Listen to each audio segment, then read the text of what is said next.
Hello students, कैसे हैं आप सब। उम्मीद है कि आप सब ठीक होंगे। तो स्टूडेंट्स, आज हम लोग पढ़ेंगे law of conservation of mass.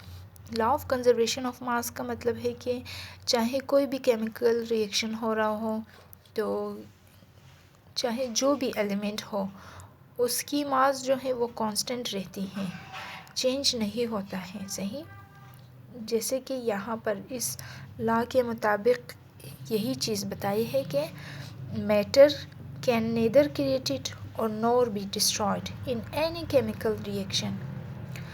वही पहले वाली बात है स्टूडेंट्स कि हमारे पास मैटर की 3 हालत होती हैं। ये तो पता है आप लोगों को कि सॉलिड, लिक्विड और गैस फॉर्म में। सही, तो मैटर, चाहे कोई भी केमिकल रिएक्शन हो रहा होता हो, कोई भी मैटर हो, चाहे लिक्विड फॉर्म में हो कोई मैटर, या कि सॉलिड में या गैस फॉर्म में, तो उसको केमिकल रिएक्शन के दौरान ना उसको हम लोग ख़त्म कर सकते हैं, डिस्ट्रॉय कर सकते हैं। सही ना, फिर कोई दूसरा मैटर हम लोग क्रिएट कर सकते हैं। सही, अपने से दूसरा मैटर ना ही पैदा कर सकते हैं, ना ही उस मैटर को हम लोग ख़त्म कर सकते हैं, फना कर सकते हैं किसी भी केमिकल रिएक्शन के दौरान। सही, तो law of conservation of mass का यही मतलब है।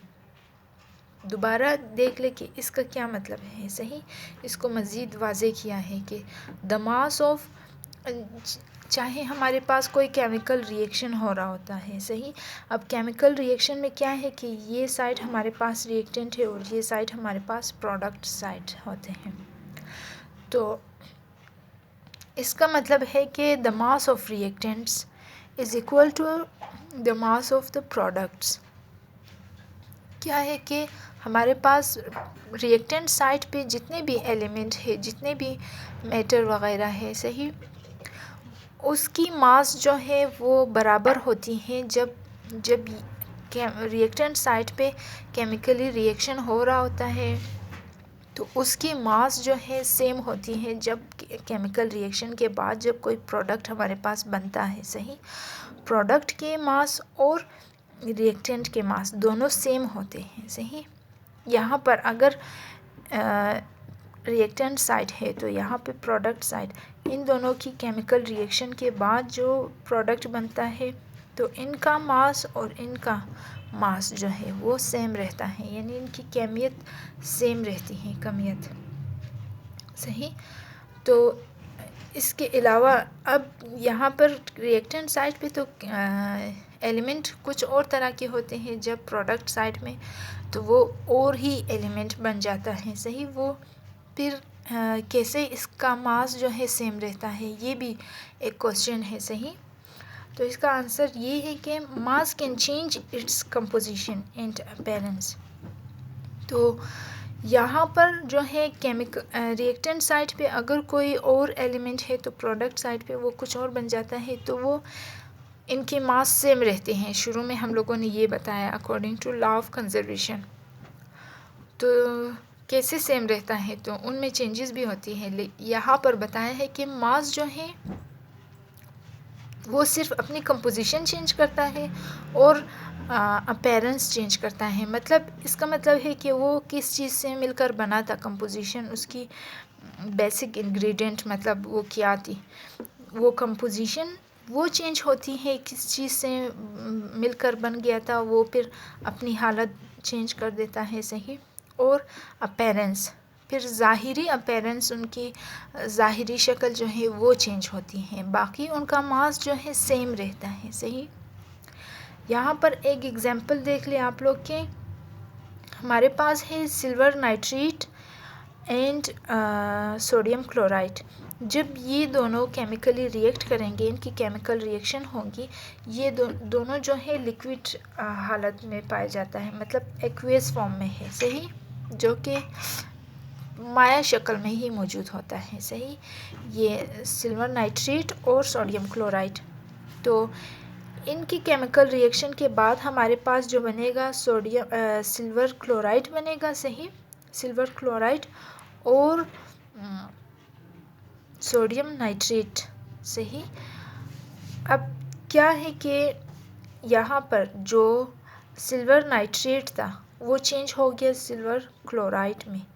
ये इसकी कंपोजिशन इस तरीके से चेंज हो गई। पहले यहाँ पर सिल्वर नाइट्रेट था, ये एक्वेस फॉर्म में था, जबकि सिल्वर क्लोराइड यहाँ पे क्या है, सॉलिड फॉर्म में है। और यहाँ पे सोडियम क्लोराइड, ये दोनों एक साथ था, तो फिर इनका मॉलिक्यूल जो है वो टूट के सोडियम नाइट्रेट बन जाएगा। मतलब ये सिल्वर इस क्लोराइड के साथ जो है मिल जाएगा और नाइट्रेट जो है सोडियम के साथ मिल जाएगा। सही। तो इस तरीके से अब इसको मज़ीद समझने के लिए कि ये कैसे होता है, इस एक्टिविटी या इस एग्जांपल में देख ले कि कैसे होता है स्टूडेंट्स। ये केमिकल रिएक्शन कुछ इस तरीके से होता है कि यहाँ पर बुक में आप लोगों को दिखाया गया है कि ये एक कॉनिकल फ्लास्क है। सही। कॉनिकल फ्लास्क में हम लोग क्या लेंगे, सोडियम क्लोराइड को लेंगे। सही। सोडियम क्लोराइड, और इस कॉनिकल फ्लास्क यानी इस फ्लास्क के अंदर हम लोग क्या लेंगे, एक ट्यूब लेंगे, टेस्ट ट्यूब। सही। ये टेस्ट ट्यूब, इस टेस्ट ट्यूब में क्या लेंगे, सिल्वर नाइट्रेट।